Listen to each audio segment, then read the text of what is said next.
है ये, और वो है कि आइसोमेरिज्म। क्या है ये बच्चों? आइसोमेरिज्म। अब आपको और अच्छे से समझ आ जाएगा क्योंकि ब्रांचड चेन हम समझ चुके हैं, हाँ या ना? हम समझ चुके हैं कि कैसे कार्बन अलग अलग वे में अरेंज होंगे।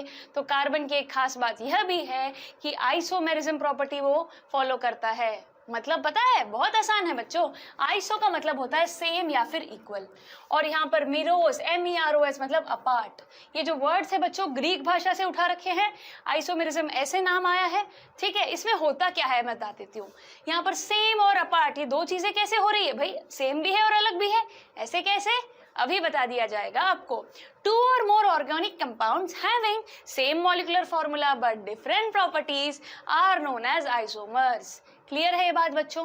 क्या होगा यहाँ पर? मॉलिक्यूलर फॉर्मूला तो सेम होगा पर फिर भी प्रॉपर्टीज अलग होगी, वो बन जाएगा आइसोमर। ठीक है बच्चों। आइसोमर भी अलग अलग टाइप्स के होते हैं बच्चों। स्ट्रक्चरल आइसोमर्स होते हैं, ठीक है। उन आइसोमर्स को हम समझेंगे। एग्जामिनेशन में आपको एक कंपाउंड देके बताया जा सकता है इसके आइसोमर्स बनाओ। तो अगर आपके एग्जाम में C3H7Cl बन के एक कंपाउंड दे दिया गया आपको, इसके आइसोमर्स बनाने हैं, तो कैसे बनाओगे आप? कार्बन कितने हैं? तीन कार्बन को जो स्ट्रक्चरल आइसोमर्स होते हैं, ठीक है। उन आइसोमर्स को हम समझेंगे। एग्जामिनेशन में आपको एक कंपाउंड देके बताया जा सकता है इसके आइसोमर्स बनाओ। तो अगर आपके एग्जाम में C3H7Cl बन के एक कंपाउंड दे दिया गया आपको, इसके आइसोमर्स बनाने हैं, तो कैसे बनाओगे आप? कार्बन कितने हैं? तीन कार्बन को अरेंज कर लिया हमने, 1 2 और 3 carbon are seen here, right. और फिर हाइड्रोजन हम अरेंज कर देंगे और क्लोरीन हम आखिरी वाले कार्बन के साथ लगा देंगे। पर जरूरी थोड़ी है कि फर्स्ट या थर्ड के साथ ही लगाया जाए, बीच में भी तो लगाया जा सकता है। तो यहाँ पर मैंने क्लोरीन नंबर 2 कार्बन पे लगा दिया, तो आइसोमर बन गया कि नहीं?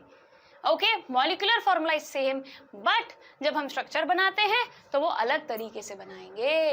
क्लियर है ये बात? आइसोमर अब आप समझ गए होंगे। किसी भी कंपाउंड का आइसोमर अब आप आसानी से बना पाओगे क्योंकि अब हम सीख चुके हैं कि ब्रांचड चेन क्या है, स्ट्रेट चेन क्या है, राइट बच्चों। आइसोमरिज्म के किसी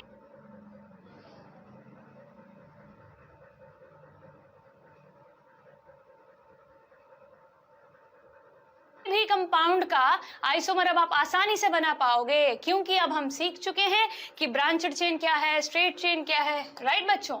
आइसोमेरिज्म के टाइप्स होंगे बच्चों, स्ट्रक्चरल आइसोमेरिज्म और स्टीरियो आइसोमेरिज्म। इसके बारे में डिटेल में 11th 12th में सीखेंगे हम। बकायदा एक चैप्टर आएगा बच्चों इसके नाम पे, so you need not worry. For now you should know what is isomerism and how to make isomers of some compounds. Clear? चलिए, अब मैंने आपको फंक्शनल ग्रुप भी बता दिया है, कंपाउंड्स में कार्बन्स को कैसे अरेंज कर दिया है ये बता दिया है, प्रीफिक्स क्या होता है, सफिक्स क्या होता है, वर्ड रूट क्या होता है। जब क्लैरिटी मिल गई है तो अब वक्त आ गया है उन सभी रूल्स को जान लेने का जो हम IUPAC नेमिंग में, उन स्टेप्स को जानने का जो स्टेप्स हमें फॉलो करने हैं। स्टूडेंट्स, जो बैकग्राउंड की जरूरत थी आपको इन स्टेप्स को फॉलो करने के लिए, वो सारा बैकग्राउंड मैंने आपको बता दिया है। तो चलिए फिर स्टेप्स बता देती हूँ मैं आपको, नेमिंग में जिन जिन चीजों का ध्यान रखना है आपको। Let's now discuss the steps for writing the IUPAC name of an organic compound. तैयार हो आप? स्टेप बाय स्टेप करेंगे, एक एक स्टेप को ध्यान से देखिए, समझिए। बड़े आसान है अगर गौर से और ध्यान से समझा जाए तो चलिए फिर समझते हैं। और पूरा ध्यान बच्चों यहीं पर होना चाहिए आपका। देखिए, पहली चीज, identify the longest continuous carbon chain containing the functional group. Longest carbon chain को अपने को ढूंढना है, पेरेंट चेन को हमें फाइंड आउट करना है। किसे ढूंढना है हमें? पेरेंट चेन को। पेरेंट चेन क्या होता है ये भी मैं डिटेल में आपके बताऊंगी बच्चों। लॉन्गेस्ट पॉसिबल जो कार्बन चेन अवेलेबल होगी, जिसके साथ सब्स्टिट्यूएंट्स होंगे, फंक्शनल ग्रुप्स भी एडेड होंगे, उस कंपाउंड में अपने को पेरेंट चेन को ढूंढना होगा। सो फिर उस पेरेंट चेन को कैसे पता करेंगे कि वही पेरेंट चेन है? Bye identifying the number of carbon atoms in the compound. पहले ये भी देखना जरूरी है टोटल कितने हैं कंपाउंड्स में, कंपाउंड में कार्बन्स कितने हैं, और फिर पेरेंट चेन क्या है, ये क्लैरिटी मिलनी बड़ी जरूरी है। हो जाएगा, बहुत बड़ा आसान है। कंपाउंड देखो कितने कार्बन है गिनो, और फिर डिसाइड करो कि पेरेंट चेन कौन सी है। Clear to all of you? And then बच्चों, if the carbon chain is unsaturated then क्या लगेगा बच्चों?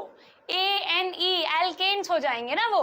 और अगर याद रखिएगा, सैचुरेटेड अनसैचुरेटेड की कहानी याद रखनी है, कहाँ पे ANE कहाँ पे इन लगेगा और कहाँ पे आइन लगेगा, पता है ना आपको, बता रखा है मैंने, वेरी गुड। सो एन, इन और आइन की कहानी सैचुरेटेड अनसैचुरेटेड कंपाउंड्स की जुबानी मैंने आपको समझा रखी है, राइट और wrong. So now moving on, the position of the functional group, आपको नंबरिंग ठीक से करनी आनी चाहिए फंक्शनल ग्रुप की, क्लियर। अब हम समझ गए ना फंक्शनल ग्रुप क्या है, 1 2 3 4 5 इस ऑर्डर में हम नंबरिंग दे देंगे हमारे जितने भी कार्बन प्रेजेंट होंगे, and then the functional groups present in the organic compounds is indicated either by a prefix or a suffix.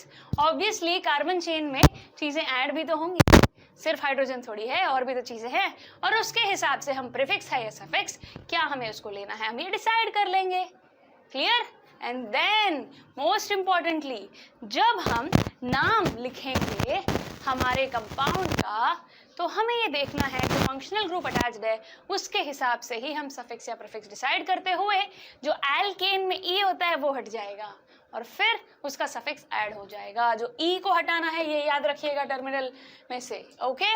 And then अगर हमें एक एग्जाम्पल करना हो जिससे बात इजीली समझ आ जाए, देखिएगा जरा, ब्यूटेन है, ठीक है, 4 कार्बन नजर आ गए मुझे, और अगर वहां पे मुझे एक C डबल बॉन्ड O भी नजर आ रहा है तो फिर वो कीटोन हो जाएगा, क्या हो जाएगा, कीटोन, और फिर ONE यानी कि 1 हम वहां पर ऐड कर लेंगे E को हटाकर, ऐसे नाम बन गया ब्यूटेनोन।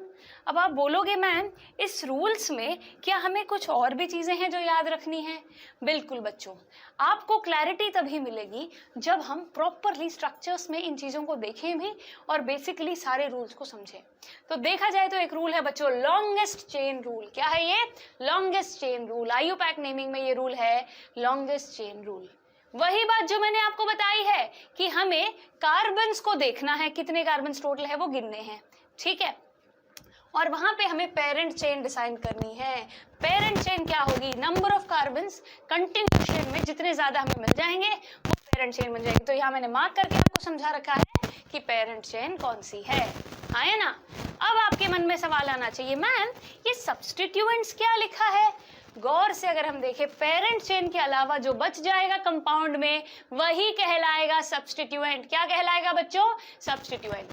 पेरेंट चेन के अलावा जो बच जाएगा वही सब्स्टिट्यूएंट कहलाएगा। Remember this thing, very important it is, okay. So now you know what is a substituent and you also know that in a parent chain we need longest chain and more number of carbon atoms, सबसे maximum जो possible है। अब एक सवाल आपके दिमाग में आना चाहिए, मैम ये सब्स्टिट्यूएंट तो कहीं भी ऐड हो सकता है। बिल्कुल हो सकता है भाई, जब सब्स्टिट्यूएंट ऐड हो जाएगा तो नाम लिखने में दिक्कत होगी ना, कैसे गिने हम? बच्चों जब हमें एक कंपाउंड का नाम लिखना हो, नेमिंग करनी हो, तो हमें पहले ये देखना होगा कितने कार्बन्स हैं और हमें नंबरिंग करनी होगी। क्या करनी होगी? नंबरिंग। नंबरिंग करने के 2 है तरीके, लेफ्ट से शुरू करें या फिर राइट से शुरू करें। तो अब आपके दिमाग में सवाल आएगा, मैम मैं यहाँ से भी 1 2 3 4 5 लिख सकती हूँ, यहाँ से भी 1 2 3 4 5 लिख सकती हूँ, और मैंने एक सब्स्टिट्यूएंट ऐड कर रखा है, X ऐड कर रखा है। यहाँ पे अल्काइल ग्रुप हो सकता है, हैलोजन हो सकता है, methoxy, ethoxy, anything can be present in this x substituent, कुछ भी हो सकता है। तो ये याद रखिएगा, हमेशा ये रूल दिमाग में फीड कर लीजिए कि जो सब्स्टिट्यूएंट होगा उसको लोएस्ट नंबर देना जरूरी है। क्या देना जरूरी है? सब्स्टिट्यूएंट को लोएस्ट नंबर। तो अब जो ऊपर नंबरिंग दे रखी है, तो बताइए कौन सी नंबरिंग सही है, पहली वाली या दूसरी वाली? पहले हमें देखना है कि सब्स्टिट्यूएंट कहाँ है। सब्स्टिट्यूएंट यहाँ पर है, यहाँ पर नंबर 2 है, और यहाँ पर नंबर इस तरीके से हम करेंगे तो नंबर 4। तो अब साफ साफ नजर आ रहा है लीस्ट नंबर कहाँ पर है, इस तरफ है। तो हम हमारी जो नंबरिंग का ऑर्डर है वो यही रखेंगे, क्योंकि जो रूल हमें याद रखना है ये है कि जहां पोजीशन ऑफ द सब्स्टिट्यूएंट को चेक करके उसकी वैल्यू जो होगी नंबरिंग में, जो लोकेंट होगा वो सबसे छोटा होगा। याद रहेगी ना बात? बहुत बढ़िया। जब हमने सब्स्टिट्यूएंट के पोजीशन के बारे में जानकारी हम ले रहे हैं तो एक चीज और समझनी जरूरी है, और वो ये है कि जब सब्स्टिट्यूएंट्स होंगे 2 से ज्यादा भी तो हो सकते हैं, तब क्या करें? ठीक है, वो भी बड़े गौर से देखना है हमें। गौर से देखिएगा, लोएस्ट सेट ऑफ लोकेंट्स समझना है अपने को। क्या समझना है? Lowest set of locants. Locants आप क्या होता है समझ गए हो ना? नंबर जो हम लिख रहे हैं ना 1 2 3, ये लोकेंट्स ही तो है बच्चों। क्या है? लोकेशन बताने वाले लोकेंट्स। क्लियर? नाउ व्हेन 2 और मोर सब्स्टिट्यूएंट्स आर प्रेजेंट, तब हमें क्या करना है? End of the parent chain में होना क्या चाहिए बच्चों? Lowest set of the locants is preferred for numbering.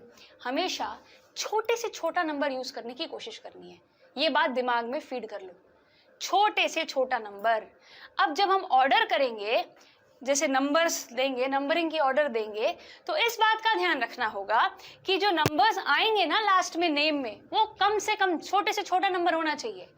तब हमें ध्यान रखना होगा बच्चों, जब हम यहाँ पर नंबरिंग कर रहे हैं 1 2 3 4 5 6, तो हम देख सकते हैं सेकंड, थर्ड और फिफ्थ, 3 जगहों पर एक सब्स्टिट्यूएंट एडेड है कि नहीं? कुछ ना कुछ एडेड नजर आ रहा है ना हमें? बिल्कुल नजर आ रहा है।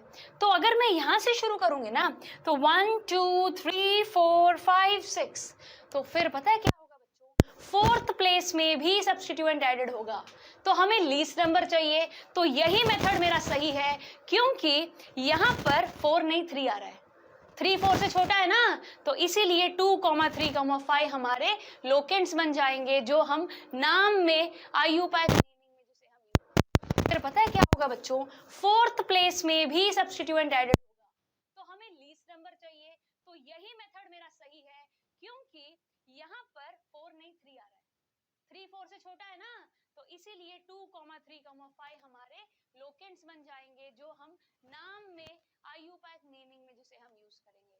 फिर बहुत सिंपल है, कितने कार्बन से देख के हम इसकी नेमिंग कर देंगे, हाँ या ना? सो बच्चों, आपको इन कंफ्यूजिंग पॉइंट्स को याद रखना बड़ा जरूरी है। अब एक सवाल मन में आया होगा कि मैम, जब डिफरेंट सब्स्टिट्यूएंट्स एक ही जगह पर पहुंच जाए, मतलब नंबर एक ही आ जाए, इस तरफ भी और उस तरफ भी, तब क्या करें? ये भी हो सकता है ना, बोथ द साइड जब सेम नंबर आ जाएगा, तब क्या किया जाए? तब बच्चों ये दिमाग में याद रखिएगा, groups which comes first in the alphabetical order that will should have lowest number. ABCD alphabetical order में जो पहले आता है उसका नंबर कम होना चाहिए। क्लियर है बात? समझना है? कंफ्यूजिंग लग रहा है?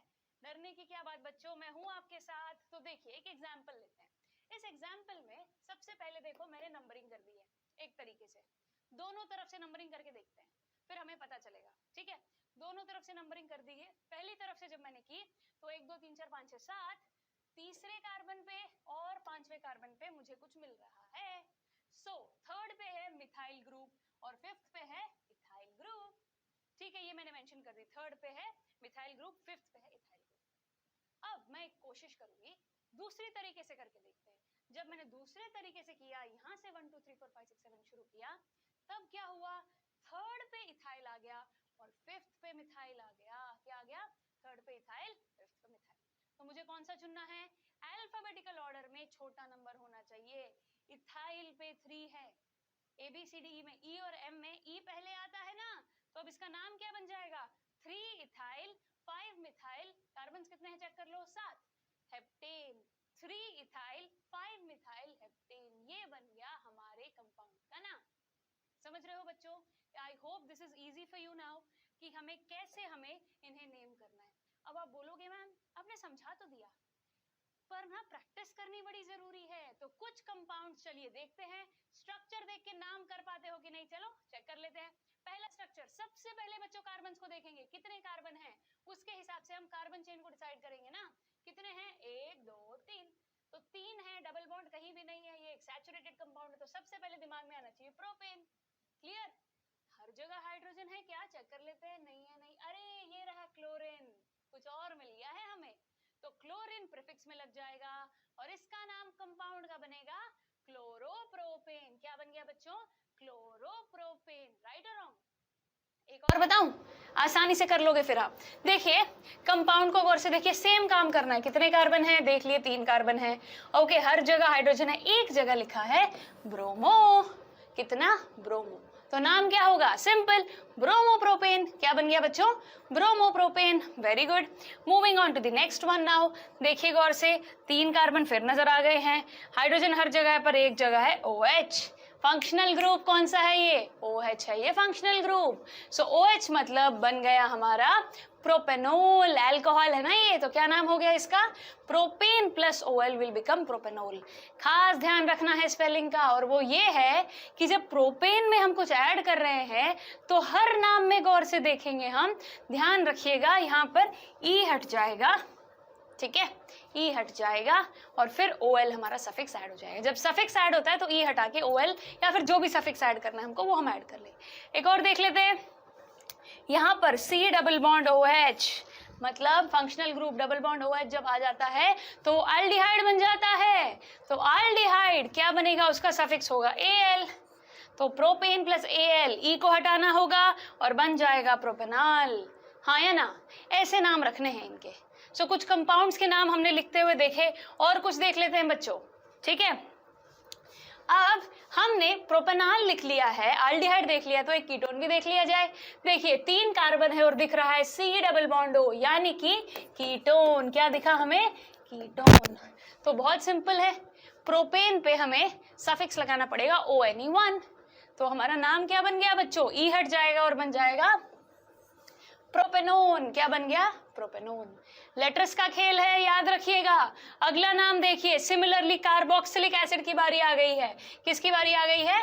कार्बोक्सिलिक एसिड की। तो प्रोपेन में हमें ओइक एसिड लग जाएगा और बन जाएगा प्रोपेनोइक एसिड। क्या बन गया बच्चों? ये प्रोपेनोइक एसिड। ये बच्चों जो दिखा रहे हैं फंक्शनल ग्रुप, ये दिमाग में फीड हो गए तो नाम चुटकियों में आसानी से कर पाओगे आप।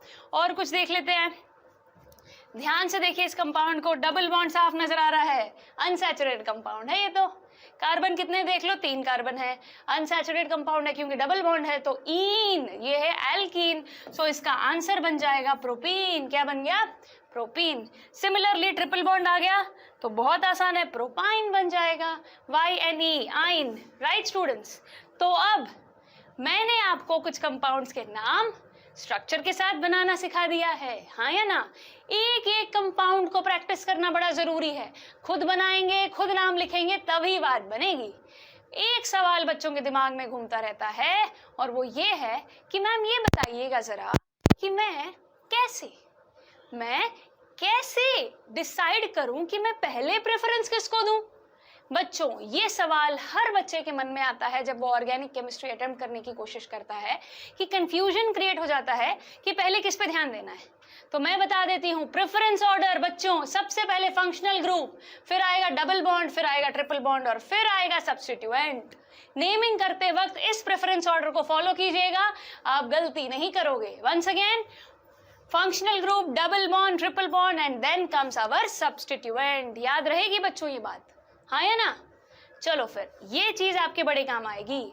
सो आज जब हमने IUPAC नेमिंग को जाना, कुछ कंपाउंड्स को नेम किया और जाना कि कैसे नंबरिंग की जाती है, किन रूल्स को फॉलो किया जाता है, आगे जाके 11th 12th में बच्चों और डिटेल में इन्हें हम सीखेंगे।